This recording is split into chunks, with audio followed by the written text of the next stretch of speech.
días, mi nombre es Carlos Alonso David Zabaleta, soy estudiante del programa de Historia de la Universidad de Cartagena y pertenezco al grupo de investigación ESOCO y hago parte como miembro becario del Laboratorio de Investigaciones en Estudios Coloniales que está ubicado en la Universidad de Cartagena.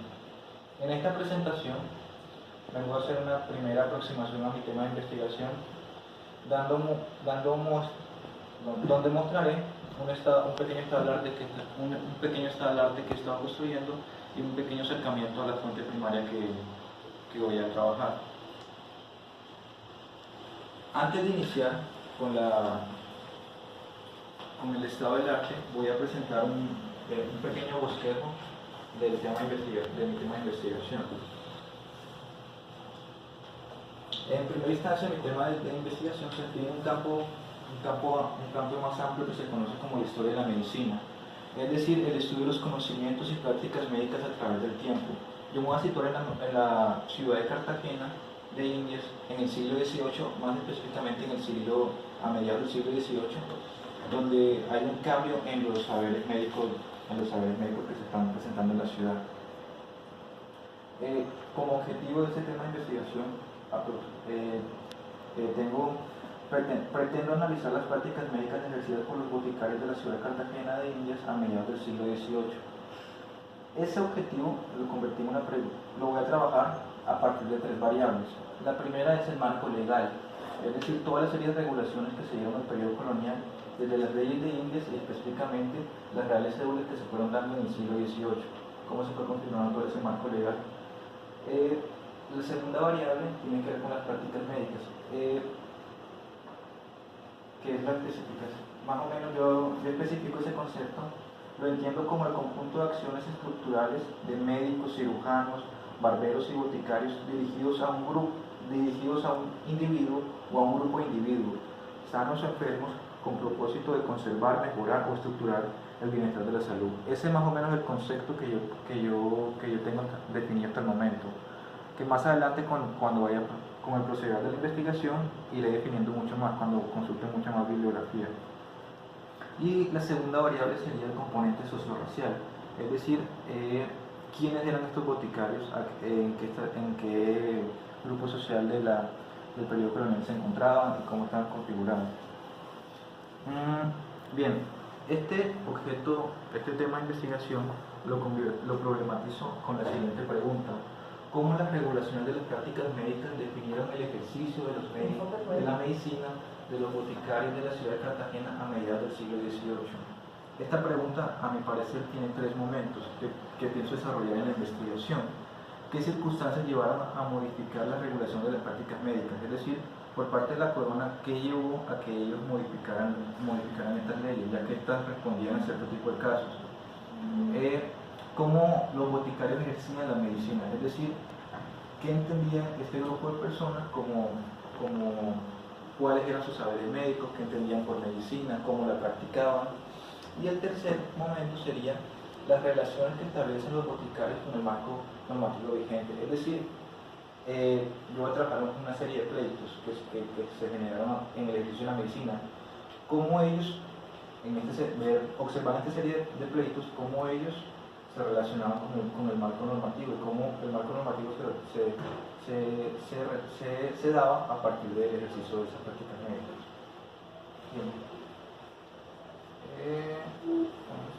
Bien, panorama general. Antes de adentrarme a mostrarles el estado del arte que he realizado, quiero hacer una aclaración. Me voy a enfocar en unos 10 artículos. He dejado de lado una fuente secundaria que me ha servido mucho para redactar para redactar mi tema de investigación, como lo son los libros de Emilio Quevedo, Historia de la Medicina en Colombia, tomo 1, tomo 2, los libros de Adriana María Echeverría y el libro Los orígenes helenísticos de la medicina occidental de José Almiza Clota, de José Almiza Clota, que los dejo por fuera, que pienso trabajar más adelante en una siguiente presentación cuando los tenga trabajar más a profundidad. En esta presentación, como panorama general, trabajé los artículos de Adriana María Alzate Echeverría y Emilio Quevedo Vélez. El artículo de Adriana María Alzate Echeverría muestra el importante lugar que que progresivamente van tomando los manuales de salud entre las lecturas ilustradas durante los 50 años que precedieron la independencia en la Nueva Granada y los usos de los que fueron objeto en el territorio. Ella va a mostrar cómo a partir de cierto tipo de manuales que circularon a mediados del siglo XVIII, estos se dividían en dos tipos. Unos que se podían denominar como medicina para pobres con una intención de curar. Estos tenían una característica particular que los diferenciaba de los que se daban en el siglo XVII, que estos no tenían, por ejemplo, rezos o recomendaciones a oraciones a santos, sino que simplemente eran guías, manuales a seguir de cómo ellos podían mejorar su salud. Y los otro tipo que ella presenta, se escriben en un tipo de higiene y prevención. Ahí ya nace, a mediados del siglo XVIII se comienza a dar lo que es el concepto de higiene, que ha sido difundido por las élites criollas y por las autoridades españolas en ese periodo, a partir de este tipo de manuales que van a circular.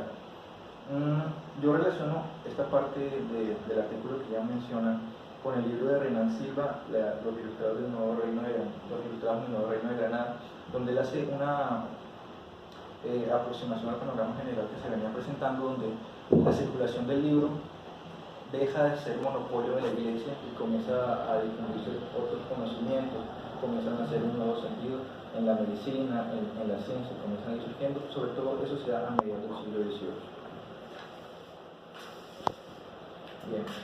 En el artículo se pone en evidencia un empleo por mostrar la argumentación de autores y de las élites neogranadinenses en pro de la instauración de ciertas medicinas de salud pública, es decir, la impulsión por parte de las autoridades y por ciertas élites ilustradas de imponer lo que es la higiene, para remediar las dificultades producidas por la falta de médicos o por el alto costo de los honorarios. Esto es algo que yo he encontrado, sobre todo en varias partes de la fuente secundaria que he consultado, que el número de profesionales de la salud en ese momento era muy escaso, y si lo sabían, su costo para particulares era muy costoso. Entonces nada más se presentaban, por ejemplo, en instituciones como van a ser los hospitales o van a prestar su servicio a partir de boticas, en el ejercicio de la profesión como boticarios. Otra característica es para identificar las virtudes de algunas plantas medicinales existentes en el territorio y poner al servicio de los enfermos y de la corona. En este momento nos encontramos bajo el reinado de los Borbones.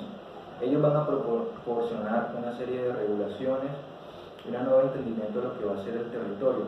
Esto se ve mejor reflejado en Nueva Granada con las expediciones de José Celestino Muti, donde hay ya un razonamiento de lo que va a ser las plantas y los animales que tienen el territorio. Y para respaldar formas de automedicación entre sectores ilustrados neogranadinos. Eso es algo que yo voy a encontrar en este periodo. La medicina va a ser, la medicina no. El cuidado de la salud va a ser algo personal, que se va a manejar dentro de la familia. Los médicos, boticarios, cirujanos o barberos, ellos más que nada van a servir a lo que van a hacer los gobiernos locales, y su servicio va a estar dedicado a los hospitales, por el servicio de cierto tipo de construcciones. Por ejemplo, aquí en Cartagena van a prestar su servicio en la construcción en atender a los que construían las murallas.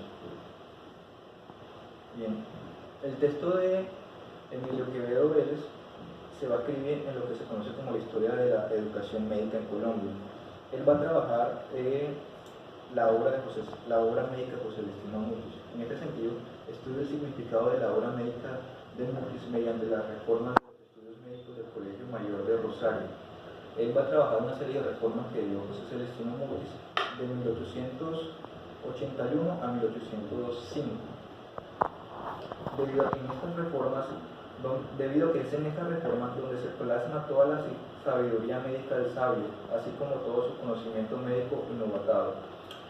Yo le agregaría a este artículo no solamente las reformas que hizo Mutis al Colegio Mayor de Rosario en Bogotá, sino la expedición botánica, porque aquí también se muestra un raciocinio que refleja en el territorio ya ese primeros pensamientos prácticos, primeros pensamientos, podríamos llamarlo entre comillas científicos, de identificar, racionalizar plantas, saberes médicos que se van practicando en esa área. La presencia de Mutis en el Nuevo Reino de Granada dimensiona dinamizó el proceso de modernización impulsado por los Borbones, introduciendo las ideas de ciencias modernas y del estudio de la observación sistemática, ¿no? Que también se va a reflejar en lo que dije en la expedición botánica. Bien, ahora me quiero enfocar en el Real Tribunal de Protomedicato, en las boticas y en los boticarios. ¿Por qué en el Real Tribunal de Protomedicato? ¿Y qué significaba esto? En el periodo colonial, el tribunal, por parte de los españoles, que se encargaba de regular las prácticas médicas, es decir, el ejercicio de la medicina por parte de los médicos, la expedición de licencias para los médicos, las visitas a las boticas. Este tribunal se llamaba el Real Tribunal de Protomedicato, que se instaura en América en 1570, ¿no? Y que iba a tener su desarrollo a partir de las leyes de Indias. La persona que trabaja, o que en mi investigación he encontrado que mayor trabajo este tribunal, ha sido Pilar Garete Sabater, que hace una historia institucional, ¿no? De cómo se dio. Y este lo trabajo a partir de dos artículos que traje hoy en presentación. En el primero de estos se examina en este artículo la modificación de las leyes de Indias y otras disposiciones posteriores produjeron sobre el protomedicato americano. El Tribunal de Protomedicato español fue adoptado en América mediante las leyes de Indias. Este hecho dio lugar a que se fueran configurando un nuevo modelo de tribunal, que si bien tenía como base el castellano, se alejaba de él y seguía un corriente diferente, y dando lugar a lo que la autora denomina modelo americano. En este artículo ella va a plantear que el Tribunal de Protomedicato en España y el Tribunal de Protomedicato en América van a surgir casi paralelamente, pero que por las particularidades que tiene la región en América, con su condición geográfica y por su gente, este tribunal va a tener una serie de modificaciones. Entonces ella va a plantear un modelo americano que se divide en tres partes, que se divide en tres modelos. Un modelo de tribunal general, uno que no siendo general no alcanza el nivel, uno que no es general pero que no alcanza ese nivel, y el otro que es un modelo subdelegado. Este modelo subdelegado es el que se va a presentar en la audiencia de Santa Fe y específicamente en la ciudad de Cartagena. Las características de este modelo es que en primera instancia la cátedra prima de la enseñanza de la medicina va a estar ligada al título de protomédico. Que en la ciudad de Cartagena eso no se va a dar porque aquí no hubo en el periodo colonial de enseñanza de la medicina, sino fue posterior, en el periodo republicano, que se comenzó a dar la enseñanza de medicina. Bien, con base en lo consultado en fuentes del Archivo General de Indias de Simancas y con el Archivo General de Colombia, la autora pretende hacer aproximaciones a la trayectoria del Tribunal de Protomedicato en Nueva Granada, concretamente lo que existe en la ciudad de Santa Fe y Cartagena. Mediante las leyes de Indias se creó un modelo de tribunal basado en el castellano que posteriormente fue preciso adaptar a cada villa, y concretamente en la audiencia fue necesario introducirle nuevas variaciones en cada una de las ciudades en que fue fundado, distanciándolo así aún más del modelo originario. Ella propone un modelo metodológico muy interesante, es decir, no trabajar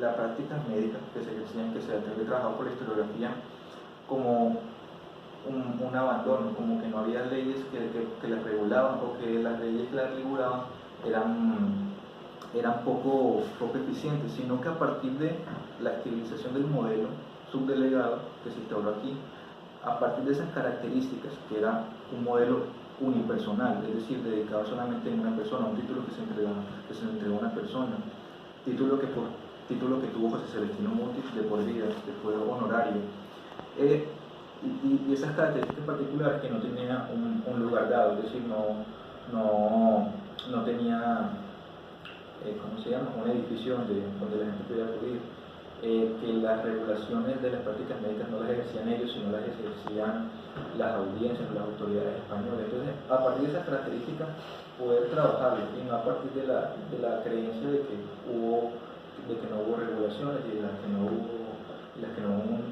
unas normativas. Sí las hubo, pero a partir en sus dimensiones, las dimensiones que hubo.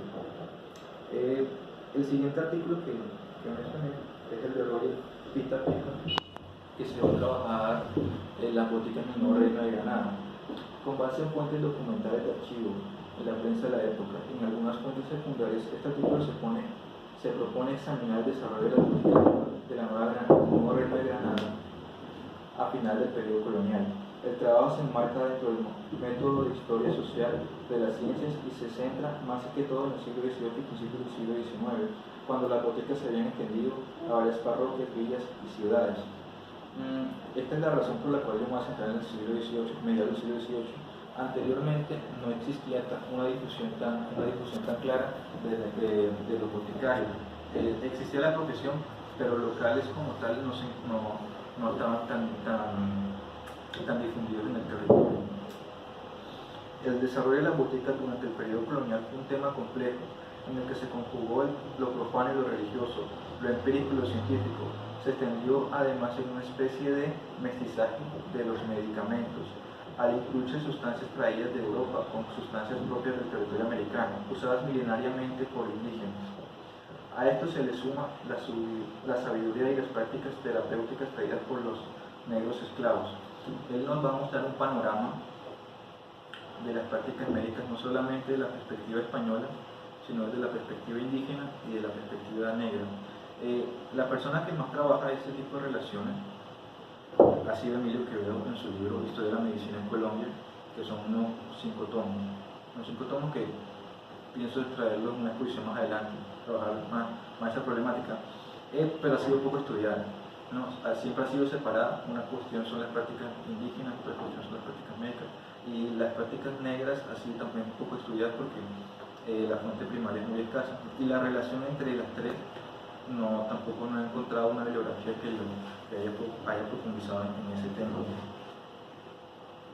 Bien, aproximación metodológica. Aquí les traigo 3 artículos que yo creo que serían la base para el desarrollo de mi tema de investigación, ¿no? El primero es el de Juan Sebastián Arias. En este artículo investiga los procesos judiciales por envenenamiento, los cuales constituyen un prisma en el que convergen diferentes problemáticas sociales del periodo colonial relacionadas con la salud, los oficios médicos, las enfermedades, la creencia mágico-religiosa, la delincuencia y las dinámicas de las instituciones reales, entre otros. Se resalta en la investigación la relación entre el aparato jurídico, las leyes criminales dictadas por la corona y la conducta desviada de los habitantes de la Nueva Granada relacionadas con los envenenamientos de las personas. Él va a trabajar sobre todo lo que son los casos judiciales, cierto tipo de registros que hay por envenenamiento de lo que es la hierbatería, ¿no? Y a partir de esto, él comienza a construir cómo se llaman esas dinámicas de las personas, por qué la gente acudía a ese tipo de prácticas, cómo se dan ese tipo de tendencias en las prácticas y los hábitos de la salud por parte de los habitantes de la Nueva Granada. Y él va a mencionar, por medio de este artículo se concluye que el uso de las hierbas con fines medicinales está en estrecha relación con el concepto de fármaco, es decir, es un concepto ya griego que va a adquirir unos nuevos significados en este periodo. Una droga curativa o remedio que puede ser beneficioso o dañino, y fue utilizado desde los albores de la medicina occidental como un filtro o medicamento que sirve como remedio y como veneno. Es decir, ahí vemos esa dualidad entre lo que los habitantes de la Nueva Granada o en el periodo colonial se entendía como medicamento, como fármaco, que podía ser beneficioso pero que a la misma vez podía ser dañino. Esa era la concepción que tenía. En ese momento. Los otros 2 artículos trabajan las 2 únicas visitas a boticas que se tienen conocimiento del periodo colonial. Uno que es el de la ciudad, que se llama el Colegio Máximo en Bogotá, y la otra que fue una botica que se registró en Cartagena. Los dos inventarios se hicieron en 1776 con unos 15 días de diferencia. El artículo de Santiago Díaz Piedrahita fue a trabajar estos dos inventarios, haciendo una comparación entre los dos, donde él va a concluir que la botica de Santa Fe solo estaba mejor surtida, sino que también tenía un mayor valor comercial, ya que pertenecía a una orden religiosa. Ahí va a mencionar una característica que me he podido encontrar para realizar mi investigación. Es la diferencia entre las boticas de las órdenes religiosas y las boticas comerciales de particulares. Para la ciudad de Cartagena me he encontrado una botica de la orden religiosa que está al servicio de la ciudadanía. Entonces he encontrado boticas de particulares, y eso es lo que he aprendido a trabajar. Si llegase a encontrar una botica de una orden religiosa que haya estado vendiendo ya sea fármacos o productos en la ciudad, sería un buen tema, un buen punto de investigar, sobre todo esa comparación entre cómo eran las boticas de las órdenes religiosas y cómo era este tipo de boticas de los particulares. Y el otro artículo de María Eugenia Osorio Olivares se va a centrar en específico en la botica neogranadina de la Compañía de Jesús, viendo cómo se va a configurar ese tipo de prácticas por parte de los jesuitas y cómo van a ser ellos los que van a difundir el conocimiento médico. Entonces vemos que a mediados del siglo XVIII, si bien hay un avance, es decir, un crecimiento del conocimiento médico, de un tipo de raciocinio científico, van a ser impulsados en muchos casos, por frailes, por curas, ¿no? Ellos son los que van a ser los que van a difundir ese conocimiento, sumado a cierto tipo de intelectuales como José Celestino Mutis, Francisco C. de Caldas. Y finalizo con dos pequeños balances historiográficos que se ha hecho, que encontré. El primero de estos es el de Carlos Vladimir Duarte. En este se hace un registro de cómo se ha escrito la historia de la medicina en Colombia, ¿no? Cómo se ha escrito la historia de la medicina, y él se va a centrar en lo que él considera la historia tradicional de la medicina. Él va a mencionar que en Colombia se ha escrito bastante de la historia, de la historia médica, pero esta se ha escrito por médicos para autodefinir su disciplina. Entonces en el siglo XIX, en el siglo XX vamos a encontrar una serie de escritos, recopilaciones de médicos, cómo ha sido el desempeño en la medicina, escrita por médicos, no por unos historiadores, no por la historia que en Colombia se dio posteriormente, ya a finales del siglo XX. Y va a haber mucha información, pero registrada a partir con este tipo de características, es decir, por médicos que van a escribir para definir su profesión. Incluso actualmente, la persona que más ha escrito sobre medicina en Colombia ha sido Emilio Quevedo. Él es médico, pero se doctoró en historia. Está trabajando en la Nacional, tiene su grupo de investigación allá. Y el segundo es de María López Terrara. Ella va a recopilar 253 estudios que han trabajado el Tribunal de Protomedicato en Castilla, en América y en otras colonias de los españoles. Y este artículo es muy interesante, sobre todo porque muestra la gran gama, es decir, esto sí se ha trabajado. El problema, que lo mencionó Carlos Vladimir Duarte, es la difusión de este tipo de artículos, es decir, la difícil obtención de cada uno de estos, es decir, que muestran que no han circulado y sobre todo que han sido escritos, como él lo menciona, han sido escritos por médicos para defender, para proponer su disciplina. Y quiero terminar con las fuentes primarias que yo he consultado. Estos son registros que yo he hecho del Fondo Médicos y Abogados. Tengo unos 38, tengo hasta el momento 38 del Fondo Médicos y Abogados, donde discriminé el fondo a partir de donde aparecían médicos, boticarios, donde aparecían visitas, donde aparecían fármacos. Y quiero centrarme en los casos de Antonio Pau, Francisco Vicente Miranda, Manuel José Vicente de Hidalgo, Miguel José Serrano, que eran los boticarios que tenía la ciudad a mediados del siglo XVIII. El profesor también me recomendaba, por ejemplo,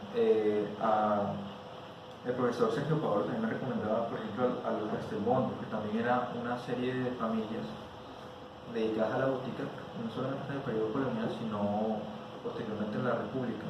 Entonces trabajar cómo se llevan ese tipo de vínculos familiares, vínculos de pleitos, cómo ellos ejercieron su profesión médica y cómo ellos utilizaron las normas y las regulaciones de las prácticas médicas para justificar su profesión y atacar a los demás. Como les he mencionado, la medicina era costosa, no cualquiera podía costarse, entonces esto generaba una serie de dinámicas particulares en la profesión que generaban dinamismo. Entonces, bueno, estos son los casos que yo tengo hasta el momento. He comenzado ya a digitalizarlo, es complicado porque en el archivo hay que estar descargando folio por folio, pero ya he comenzado sobre todo con estos casos, los de Antonio Paúl, Francisco Vicente Miranda y Manuel José Vicente Vidal. Estos son los casos que tengo hasta el momento. Y listo, sumado a estos, estoy buscando los censos de 1776. Ahí muestran también los censos de 1776 y los censos de artesanos en la ciudad de Cartagena de 1778. Ahí muestran los registros de quiénes eran los botiqueros en ese momento, de su condición socio-racial, ¿no? Y dónde estaban más o menos, en el censo de artesanos, creo, dónde estaban ubicados más o menos sus boticas. Entonces, como panorama general, esto es lo que tengo hasta el momento, lo que tengo para mi investigación.